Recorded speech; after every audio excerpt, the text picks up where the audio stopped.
नमस्कार, आप देख रहे हैं वीके न्यूज और मैं हूं आपके साथ ज्योति सिंह।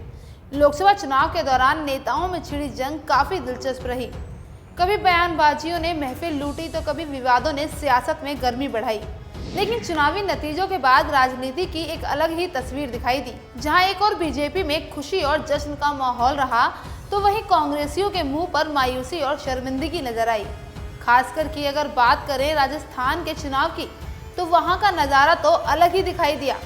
अलग इसलिए क्योंकि जोधपुर राजस्थान के मुख्यमंत्री अशोक गहलोत का घरेलू मैदान माना जाता है। दरअसल इस सीट पर अशोक गहलोत 5 बार सांसद चुने जा चुके हैं। साथ ही सरदारपुरा से 5 बार एमएलए भी रह चुके हैं। सरदारपुरा जोधपुर संसदीय क्षेत्र में आने वाली विधानसभा सीट है। आपको बता दें कि अशोक गहलोत ने पिछले साल विधानसभा चुनाव में करीब 45,000 वोटों से जीत हासिल की थी। साथ ही जोधपुर की 8 सीट में से 6 सीटें कांग्रेस के कब्जे में गई थी, जिसे देखते हुए ये कयास लगाए जा रहे थे कि अशोक गहलोत के बेटे वैभव गहलोत की जीत भी यहां से लगभग पक्की ही है। लेकिन लोकसभा चुनाव में तो बाजी पूरी तरह पलट गई। जी हां, पिछली बार जोधपुर की 8 में से 6 सीटों पर कब्जा करने वाली कांग्रेस को इस बार एक सीट भी नहीं मिली। सरदारपुरा के मुख्यमंत्री के अपने विधानसभा क्षेत्र में वैभव बीजेपी उम्मीदवार से 18,000 वोटों से पिछड़ गए और सभी सीटों पर हारते हुए कुल 2,70,000 वोटों से हार गए। और इसमें भी बड़ी बात तो ये रही कि जिस बूथ पर अशोक गहलोत ने अपने बेटे को वोट डाला था उस बूथ पर भी वैभव करीब 300 वोटों से पीछे रहे। जबकि विधानसभा चुनाव के दौरान अशोक गहलोत ने जिस पोलिंग बूथ पर वोट डाला था उस बूथ पर वो करीब 150 वोटों से आगे रहे थे।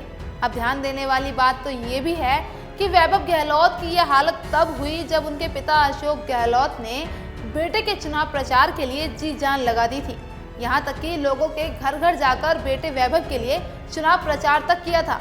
ऐसे में वैभव गहलोत की यह हार वाकई अशोक गहलोत के लिए एक बड़ा झटका है। वहीं वैभव की यह हार शुरू से ही चर्चा का विषय बनी रही और इस हार के बाद राजस्थान की राजनीति में भी गर्मी तेजी लेती जा रही है।